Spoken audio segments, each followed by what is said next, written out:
ይህ ፓራኮማንዶ ሚዲያ ነው። ሊባኖስ ገዳም። ሰብስክራይብ፣ ሼር፣ ላይክ አድርጉ። ውድ ኢትዮጵያውያንና የፋኖ ታጋዮች እንኳን ደስ አላችሁ፣ እንኳን ደስ አላችሁ። ትግሉ እየጠራ ነው። የትግሉ ሂደት እየጠራ ፍሬ እያፈራ ነው። በቀደም ዕለት ነግሬያቸዋለሁ አይደለም?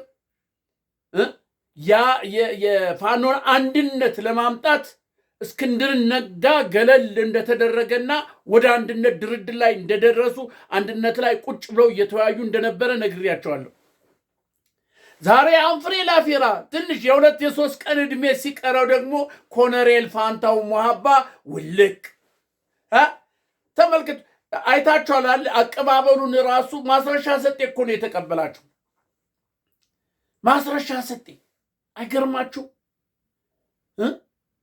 አሁን በዚህ የተነሳውን እነ ማስረሻ ሰጤ እነ ኮሎኔል ማነው ፋንታውን ሞሃባ እንደዚህ ሲሄዱ ምን ሲሉ የፋኖ ልብ የሚወድቅ የሚመስላቸዋል። የሚወድቅ ፋኖ በቃ ተፈረካከሰ ሄደ የሚላለ ፋኖ እንደሆነ መልህቅ ነው። መልህቅ ጥሏል። የማይነቃነቅ መልህቅ። እንኳን ኮሎኔል ፋንታውን ቀርቶ ሌላው እንደው በቃ ምርጥ የተባሉ አንኳር የተባሉ የፋኖ መሪዎች እንኳን እጅ ቢሰጥ ፋኖ ንቅንቅ አይልም። ጋንግሪን ሆኗል ፋኖ። ስለዚህ ፋኖ አሁን እያንገዋለለ ነው። አቧራው ኮሎኔል ፋንታውን ማስረሻ ሰጤ ማነው ደግሞ ያ ማነው ኤልያስ አማልጋ ነው ምናምን ደባሱ ኤልያስ ደባሱ ገና ሌሎች አሉ እነ እስክንድር ነጋ። ፋኖ እንዲህ ነው። አያችሁ፣ አንዳንድ ጊዜ ይሄ ዝናብ ዘንቦ ውሃ ሲሞላ አይታችኋል። ገና ከላ አይጎርፍ ይዞ ሲመጣ ምኑ ነው ይዞ የሚመጣ? የግሳንግሱን ግንዱን የበሰበሰውን ድፍርስርስ እንዲህ በቃ እንዲህ ላይን የምታዩት የሚያስጠላ ነው። ያን ሁሉ እያግበሰበሰ ነው ይዞ የሚሄደው። እየጠረገ ይዞ ይሄድና ከዛ ቀስ እያለ እየጠራ ይመጣና ከዛስ ላይን ስታዩት ደስ የሚል ፏፏቴው ነጭ እንደ አባይ ፏፏቴ ደስ የሚል ስትጠጡት የሚያረካ ስትታጠቡበት ደስ የሚላችሁ ይሆናል ያ ድፍርስዋ። ስለዚህ ፋኖ እንዴት እንደተመሰረተ ታውቃላችሁ አይደል? በዱላ በጅራፍ በሳምንት ውስጥ ቀበቶውን እናስፈተዋለን በተባለበት ሰዓት እንዲያውኑ ተደራጅቶ ቀስ በቀስ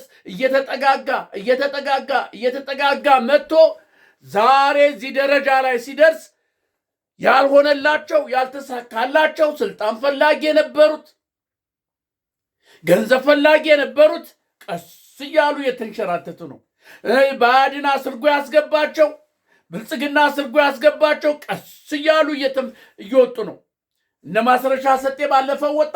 ዛሬ ደግሞ ኮሎኔል ፋንታውን እንደ ሞሃባ እንደገና ኤልያስ ማነው ደባሳ የጋዜጠኛ የአሻራ ጋዜጠኛ የነበረው ገና ምን አይታችሁ? የእንቁ የፋኖ መሪዎች ደም በተለይ ሸዋ እርስ በርስ ያጋደሏቸው ራሳቸው የገደሏቸው በጋይ ተስፋዬ መካሽ የጋሽ ተስፋዬ መካሻ እንዲህ ደም በከንቱ ፈሶ ይቀራል እንዴ እናንተ? የአድባር እኮ ናቸው። ተስፋዬ መካሻ ማለት እኮ አድባር፣ የሸዋ አድባር፣ የአማራ አድባር፣ የአማራ እንቁ። እነ እስክንድር አስረው አስገደሏቸው። ለምንድን ነው የአማራን አንድነት እንዲያመጡ ከላይ ከታች የሚሉት ብለው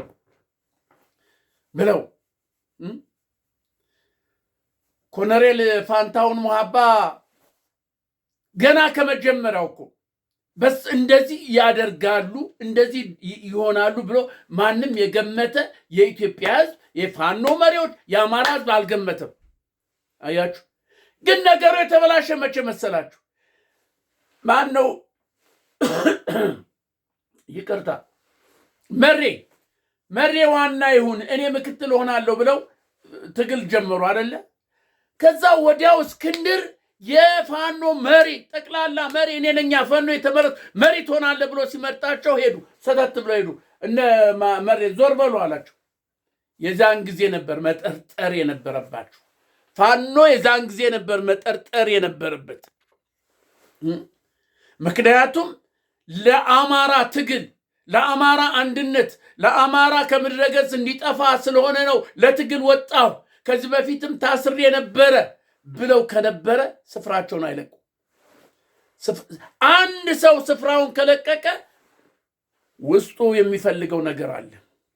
የእስክንድርን አይታችኋል። ጎጃም ውስጥ የጎጃም ምናምን ህዝብ ብሎ መሰረተ፣ አልሆነም። ሸዋ ሄደ፣ የሸዋ ደግሞ ጠቅላይ ህዝብ ብሎ መሰረተ፣ አልሆነም። የሸዋ ፋድ ብሎ መሰረተ በገንዘብ ኃይል፣ እኛ ባዋጣ ነው ገንዘብ ኃይል ያን መሰረተ። ፋኖን እርስ በርስ አጋደለ። ደና መሪ የተባሉትን አንኳር የሆኑትን የተማሩትን ለአማራ እንቁ የሆኑትን እርስ በርስ አስገደለ። መጨረሻ ደግሞ ኮሎኔል ጋሽ ተስፋዬ መካሻን አስገደለ። አንኳር የሆኑትን ተመልከቱ። ወያኔ ትግል ሲጀምር ገና ሲጀምር የዛሬ 40 እና 50 ዓመት ያደረገው ምንድን ነው?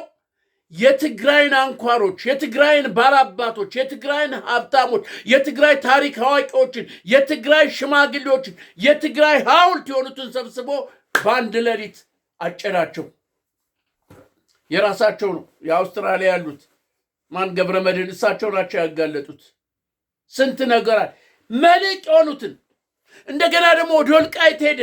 ወልቃይት ውስጥ ስለ አማራ የሚያውቁ ስለ አማራና ትግራይ ስለ ወልቃይት የሚያውቁትን ታሪክ የሚያውቁትን አንኳር የሆኑትን ባላባት የሆኑትን የወልቃይትን ባላባቶች የወልቃይትን ምሁሮች መካሪዎችን እነሱን ሰበሰበና ወያኔ ገደል አጠፋቸው። ስለዚህ የጸረ ኢትዮጵያ ትግል አነሳስ ጸረ ኢትዮጵያ ያላቸው ሰዎች ሲነሱ የሚያደርጉት ነው። ታሪክ የሚያውቁትን የኢትዮጵያን ምንነት የሚናገሩትን ለኢትዮጵያ ደም አጥንታቸውን የገበሩትን ማጥፋት ነው። እነሱ ካልጠፉ አይሆንማ። ታሪክ ይናገራሉ። ታሪክ ስለሚናገሩ ትግላቸው እንደፈለገ አይሄድላቸውማ። ስለዚህ የሸዋ ፋኖ እነ እስክንድርን ማንን አጠፉ? እነዛ ስንቶችን አገዳድለው ምን ብለው ታሪክ ያወጣቸዋል። አቶ ተስፋዬ መካሻን ደግሞ በመጨረሻ ላይ ገደሏቸው። አድባር የሆኑትን አድባር የሸዋ አድባር የአማራ አድባር እንቁ ሐውልት ምሰሶ የሆኑትን እነ እስክንድር አስገደሏቸው። ስለዚህ አቶ ተስፋዬ መካሻ ደም በነ ኮሎኔል ፋንታውን ላይ አለ፣ በነ መከታው ላይ አለ። ይሄ ደም አለ። እንዲህ በቀላል ገና ያበጣብጣቸዋል። ገና ፍርክስክሳቸውን ነው የሚያወጣቸው። ገና ምን አይታችሁ ገና ስለዚህ ኢትዮጵያውያን ሆይ የአማራ ሕዝብ ደስ ይበላችሁ። በጣም ደስ ብሎኛል እኔ። ምክንያቱም እየጠራ ነው እየተንገዋለለ እየሄደ ነው። ንፋሱን ገለባው እየሄደ ነው። እንክርዳዱ እየሄደ ነው። በመሪ ደረጃ በሉት፣ በምን ደረጃ ያለ በሉት፣ በጋዜጠኝነት በምን ደረጃ ያለው የአማራ የፋኖ ትግል እየጠራ መልቁን እየጣለ እየጠነከረ ወርቅ በከሙን ወርቅ በመሳጀር የሚባላል በዛ ነው። ወርቅ ስታቀልጡ ያንን እየጨመራችሁ የምታቀልጡት ንጹህ ወርቅ ለማግኘት። ስለዚህ ፋኖም ዛሬ ልክ እንደ ወርቅ እየጠራ ነው ያለ። በቃ እየጠራ ነው ያለ።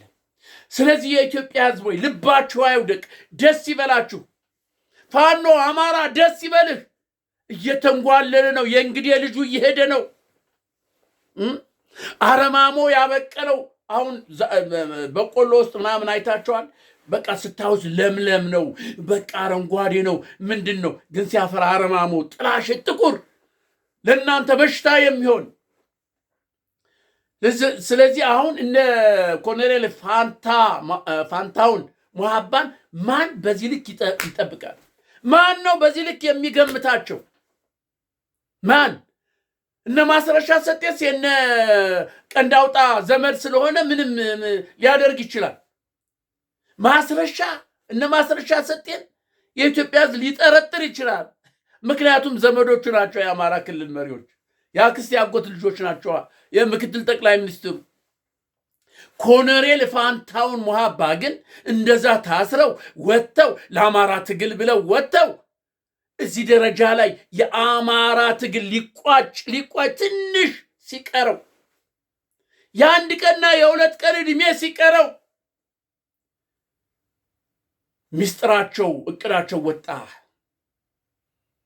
ገለል ይሄ ነዋ የሚያስፈልገው እኮ ይሄ ነው። ገለል አየህ፣ የአማራን ማንነት የፋኖን ትግል ዋና አንኳር የሆነውን የምታውቀው በምንድን ነው? የሚፈልገውን ነገር ኒዱን ነገር አሰጥም። ይሄ እንደዚህ ነው፣ አንተ እንደዚህ አትበቃም ሲባል የዛን ጊዜ አፈንግጦ የሚሄድ ከሆነ አመጣጡ ለምንድን ነው? ለስልጣን ነው። አመጣጡ ለገንዘብ ነው እንጂ እውነት ለአማራ ትግል ለመታገል አይደለም። እመኑኝ። ስልጣን ካልተሰጠኝ ይሄ ካልሆነልኝ የሚል በአማራ በፋኖ ትግል ውስጥ ያለ መሪ የሚል እሱ የራሱ ፍላጎት አለው። ለአማራ ትግል የወጣ አይደለም። አማራን ነፃ ለማውጣት አይደለም። ኢትዮጵያን ነፃ ለማውጣት አይደለም። ለራሱ ለጥቅሙ ነው የመጣ። እመኑኝ፣ ለጥቅሙ ነው የመጣ። እንደነ ማስረሻ እንደነ ማን ነው እስክንድር ነጋ። እስክንድር ምንድን ነው ያለው? ድርጅት ያስፈልገኛል። ወጣኩ ድርጅት ያስፈልገኛል። እየጥለውኝ እየሄዱ ነው፣ ለህይወት የሚያሰጋኛል። ስለዚህ ድርጅት ያስፈልገኛል። ለማን? ለሱ ለግሉ። አያችሁ፣ የአማራ ህዝብ ሁኬርስ፣ ለአማራ ህዝብ ትግል ሁኬርስ። እዚህ ገንዘብ አተሰባሰበ፣ በዚህም በዛም አልተሯራጠ፣ ሄደ ተሰጠው። እሱ ግን ለግል ጥቅሙ ለግል ለሊዱ ታላቁ እስክንድር ተብሎ የኢትዮጵያ መሪ እንዲሆን ነበር እቅዱ፣ ዓላማው። ግን እንቁ የሆኑ የአማራ ልጆች፣ ብልህ የሆኑ የአማራ ልጆች በቦታቸው ንቅንቅ ሳይሉ ስንት ሲባሉ እንደዚህ ሊሆኑ ነው፣ እንዲህ ሊገደሉ ነው፣ ታፍነዋል፣ እንደዚህ ተባለ በማባበል በምን ቢቀርብላቸው ወይ ንቅንቅ ወይ ፍንክች ከቦታቸው። ምክንያቱም ዓላማቸው እቅዳቸው የአማራን ህዝብ ነፃ ለማውጣት ነዋ። እንዴታ ልቡ ያበጠበት የፍየል ወጠጤ እንዋጋ ብሎ በነብር ላከበት የሚባል ነበር በእኛ ጊዜ። የማትረባ ፍየል 9 ትወልዳለች፣ ልጆቿም ያልቃሉ፣ እሷም ትሞታለች። ይሄን ነው መፎክር። የፋኖ ባቡር እያንጠባጠበው ነው። የፋኖ ባቡር እያንጠበጠበው ነው። ያልተገመቱ ነገር እየወረዱ ነው ከፌርማታ። እናንተ ሰዎች ደስ ይበላችሁ። የፋኖ ትግል እኮ እስካሁን ዘገየ የምትሉ ምንም አልዘገየም እኮ፣ እንዲያውም ጥሩ ነው። ይሄው እንደዚህ እየጠራ እኮ ሄደ። በግብስብስነቱ ብሄድ ኑሮ የትም አይደርስም ነበር። አሁን ግን እየጠራ ነው። አንኳር የሆኑ ትክክለኛ የሆኑ የፋኖ ታጋዮች፣ ትክክለኛ የሆኑ የአማራ ታጋዮች ራሳቸውን የሰጡ ራሳቸውን ለቆሙለት ዓላማ ራሳቸውን ወይ ንቅንቅ የሚሉ አንዴ ትግሉን ጀምረው ትዳር ሳያደርሱ ላለመቆም የቆሙ ቆራጥ አማራዎች አሉ። የአማራ ጀግኖች አሉ። የአማራ ጀግኖች እንዴታ እነ በላይ ዘር፣ እነ ከቤ ዘር፣ እነ ከበደ ተገኘ ዘር እንዴቱ ነው። አማራ እኮ ስለ ጀግንነቱ ከናቱ ጡት ጋር እየጠባ ነው ያደገው። እየጠባ እንዲንቅንቅ የለም። ለዓላማው ለቆመለት ነገር ወደኋላ የማይል አማራን አይታቸዋል።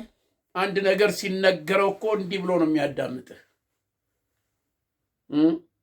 እንዲህ ብሎ ያዳምጥሃል።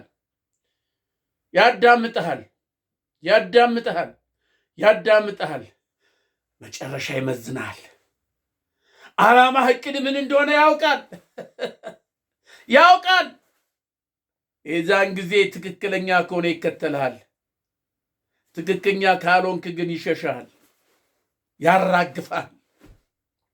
ስለዚህ ኮሎኔል ሙሃባ አንዴ ከነመሬ ጋ ነው አለ፣ አንዴ ወደ እንትን ሄደ፣ ወደ ምንድን ነው ወደ እነ እስክንድር የታላቁ ፋኖ መሪ የጦር መሪ ሆነሃል ሲባል ሄደ። እንደገና ደግሞ ከዛ ወጣና እነ ማን ነው ይሄ ማን ነው እነ ማስረሻ ሰጤ እነሱ እነዚህ መስፍን ምናምን የሚባሉ እነሱን ከቦ ከሀገር ሀገር ሲንከራተት መጨረሻ ላይ አይሄነ ሄደ በአይሮፕላን በእንትን ፋኖ እንትን ብልጽግና አንኳር የሆነው ኮሎኔሉ እጅ ሰጠ በአይሮፕላን። እነ ማስረሻ ሰጤ በአበባ በምን ተቀበሉት አይታችኋል። አረ የአማራ እንግዲህ ልጅ ውርደት በመጨረሻው ሰዓት አይጥ ወልዳ ጅራቷ ሲቀር ሲጥ እንደሚባል እኮ ነው። መጨረሻ ባቡሩ ሊቆም ፌርማታው ሊደርስ ሲል ተንጠባጠቡ። ይሄ ነው በቃ እውነተኛ የአማራ ትግል አካሄድ ይሄ ነው። እና ደስ ይበላችሁ ኢትዮጵያውያን፣ ደስ ይበላችሁ። ፋኖ ደስ ይበልህ፣ የአማራ ህዝብ ደስ ይበልህ። የፋኖ ደጋፊ ሆናችሁ ደስ ይበላችሁ፣ ደስ ይበለን። ያ እንትናን አይታችኋል። ይሄ ማን ነው? ኤልያስ ደባሱ የአሻራ ሚዲያ የነበረ በፋኖ ውስጥ ይሄ ነው እንደዛ ነው እያለ ሲዘግብ ጀግናው ምናምን ሲለነበረ እንትኖችን ምንድነው ቃረመ ለካ እየቃረመ ያስተላልፋል፣ ለብልጽግና ያስተላልፋል። ሞኝ አማራ ገበሬ መስሎት የአማራ እንደዚህ ቀልድ መስሏቸው ሚሰራውን ያውቁታል። እያንዳንዱ የአማራ ፋኖ ታጋይ መሪ እያንዳንዱ ምን እንደምታውቅ ምን እንደምትፈልግ ያውቅሃል። ምን እየሰራ እንደሆነ ያውቅሃል። አይምሰልህ። ዝም ቢልህ የማያውቅብህ መስሎን ከሆነ ተሳስታል። ለዚህ እኮ ነው የሚንጠባጠቡት። ስለዚህ የነ ኮሎኔል ፋንታው ሙሃባ አካሄድ ይታወቅ ነበር፣ ይታወቃላ። አይ እንደዚህ ነው ተብሎ እርምጃ ቢወሰድ የዛን ጊዜ ደግሞ ይሄ የዋህ ህዝብ ለምን ይላል። አያውቅማ፣ ውስጡን አያውቅም። ያ ከሚሆን ራሱ በራሱ ጊዜ ይጋለጣል። እንደዚህ በራሳቸው ጊዜ ይሄ ነው። አየህ አሁን ለኮሎኔል ሙሃባ በዚህ በአንድነት ውስጥ ምን አይነት ስልጣን ነበር የሚሰጣቸው? ምን አይነት ስልጣን! 4-5 ጊዜ የከዳ በዚህም በዛም ሲንከራተት የነበረ ስንት ፋኖችን ያስገደለ፣ ስንት የሸዋ ፋኖችን ያስገደለ፣ ስንት ጋሽ ተስፋዬን ያስገደለ ምን አይነት ስልጣን ነው የሚሰጠው? እንደው ይሁንና እስክንድር እንኳን እዚህ እንትን ውስጥ ምን አይነት ስልጣን ነው የሚሰጠው? ደም አለ በእጁ ላይ ደም የአማራ ደም፣ የሸዋ አማራ ጀግኖች ደም፣ የሞሮች ደም አለ በእጃቸው ላይ። በነመከታው በነ እስክንድር እነመከታውም ተዘፍቀዋል በእስክንድር ምክንያት። ምን አይነት ስልጣን ነው የምትሰጧቸው? ንገሩኝ። ምን አይነት ስልጣን በአማራ አንድነት ድርጅት ውስጥ ገብተው ምን አይነት ስልጣን ነው እነዚህ ሰዎች የሚሰጣቸው? ምን አይነት ስልጣን? በዚህ ነው የምትፈትኗቸው። አያችሁ አሁን የኮሎኔል ፋንታው ሙሃባ አንዳንዱ በዚህ በድርጅት ውስጥ በአንድነቱ ድርጅት ውስጥ የሆነ የምፈልገው ስልጣን አልተሰጠኝም በሚል አካሄድ ነው የሚባላል። ጭምጭምታ ነው። ያም ሆነ ግን እጁን ሰጥቷል፣ ሄዷል። እነ ማስረሻ ሰጤ በቅፍ አበባ ተረክመውታል። ብልጽግና ልልልል እያለ በአይሮፕላን ወሰደው። ትናንት ሊገለው የነበረው አያችሁ የአፋድ መሪ የነበሩ በአፋድ ውስጥ የነበረ የፖለቲካ መሪ የምን አዛዥ የምን የነበሩ ወደ 18 ሰዎች ገብተዋል፣ እጅ ሰጥተዋል። አንኳር የተባሉ በአፋድ ውስጥ የነበሩ አያችሁ። አፋድ ውስጥ ማን ገብቷል? ባያድን ገብቷል። በእነ ማስረሻ ሰጤ በኩል ገንዘብ ይረጫል፣ ይሰጣል። ገቡ ውስጥ ነው። መጨረሻ ላይ ግን ተንጓለለ። ያ ገንዘቡም አላዳነ፣ ያ እንትኑ ምንም አልሆነም። ይኸው እየተንጓለለ ማስረሻ ሰጤ፣ ኮሎኔል ፋንታው ሙሃባ፣ ኤልያስ ደባሱ፣ ገና ሌላ ይቀጥላል። ይቀጥላል። ፋኖ ግን ምህርቁን እየጣለ ነው። የብረት ምሰሶውን እየተከለ ነው። ፋኖ የሚያሰለጥናቸውን አይታችኋል አይደለ? እየሰለጠኑ ያሉትን አይታችኋል አይደለ? ለኢትዮጵያ ዳር ድንበር መከበር የሚሆኑ እሳት የሆኑ በአራቱም አቅጣጫ ፋኖ እያሰለጠነ የሚያስመርቃቸውን ቀይ ቦኔት ልባሽ እያያቸው አይደለ? በትግል በተግባር እኮ ነው እየተዋጉም እየሰለጠኑ። ወይ ንቅንቅ! በተግባር የሚሰለጥን ወታደር ወይ ፍንክች ወይ ንቅንቅ! ለዳር ድንበር ኩራት፣ ለአማራ ኩራት፣ ለኢትዮጵያ ሕዝብ ኩራት የሆኑ ወታደሮች እየተመረቁ ነው። የአብይማ እየሰበሰበ ያመጣቸዋል። አማራ የውጭ እጅን እኛም ከደሙ ንጹህ ነን፣ ታፍሰን ነው። ለብርሃኑ ጨለማ 12ኛ ክፍል ርም አድርጎ ጣለ። ከዛ በኋላ አብይ ደግሞ ብልጽግና ወስዶ 3 ወር 2 ወር ያሰለጥና ይሄን አልብሶ ሂድ ይለዋል። አንድ ጥይት ሲያራ በእናቴ ጉያ በአባቴ አረፋኑ በአባታችሁን ይሄን ነገር አላቅም። እኔ ታፍሼ ነው፣ ከትምህርት ቤት ታፍሼ ነው፣ ከስራ ታፍሼ ነው፣ ሊስትሮ ስጠርግ ታፍሼ ነው፣ ከፑል ቤት ከሻይ ቤት ታፍሼ ነው የመጣሁት። እኔ የለሁበትም፣ እማውቀው ነገር የለም። ተውኝ እባካችሁ። እጅ እየሰጠ አይታችኋል። አይታችኋል። ይሄ ነው የአብይ ወታደር ነው። ጄኔራሉ በሉ ኮሎኔል በሉ ውድድር ነው ያለ። የኮንትሮባንድ ንግግር ውድድር፣ የኮንትሮባንድ ውድድር ላይ ነው። ሻለቃ በሉት ኮሎኔል ጄኔራል በሉት እከሌ ምን ያህል ቤት አለው፣ ምን ያህል ፎቅ አለው፣ ምን ያህል ንብረት አለው፣ እዛ ዱባይ ውስጥ ስንት አለው ምናምን፣ ያን ነው ውድድር። ኦኬር ስለ ኢትዮጵያ ወታደር እዛ እርስ በርስ እየተጋደልክ አማራን ጡት እየቆረጥ ሴቶችን ወንዱን እየሰለክ እንደፈለግኩን ተጨመላለቅ። እሱ በዚህ ግን ኮንትሮባንዱን ነው ላይበላው ለራሱ ላይሆን። ይሄ ነው ፋኖ ግን ያን ሁሉ እያጠራ መጥቶ ዛሬ እዚህ ደረጃ ላይ ደረሰ። ደስ ይበላችሁ። እኔ ደስ ብሎኛል።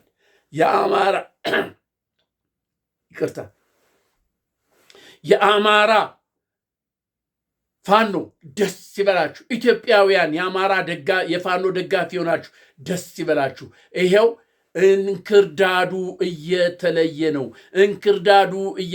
ነው። እርግጠኛ ነኝ ደግሞ ፋኖ በዚህ በአጭር ጊዜ ውስጥ መላው ኢትዮጵያን በሚቆጣጠርበት ጊዜ እነዚህ ካጆች ዋጋ ይከፍላሉ።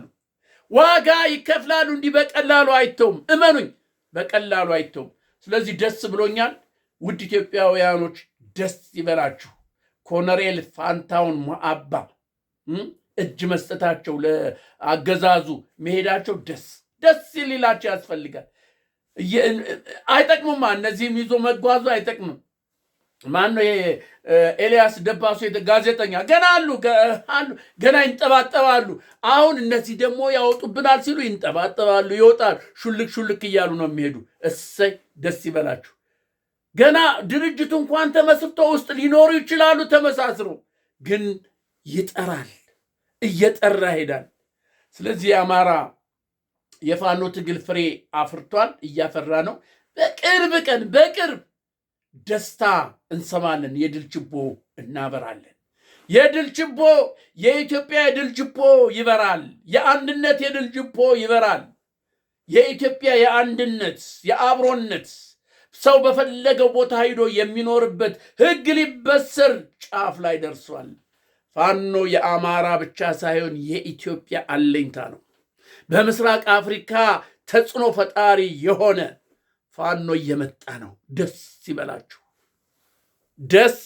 ይበላችሁ።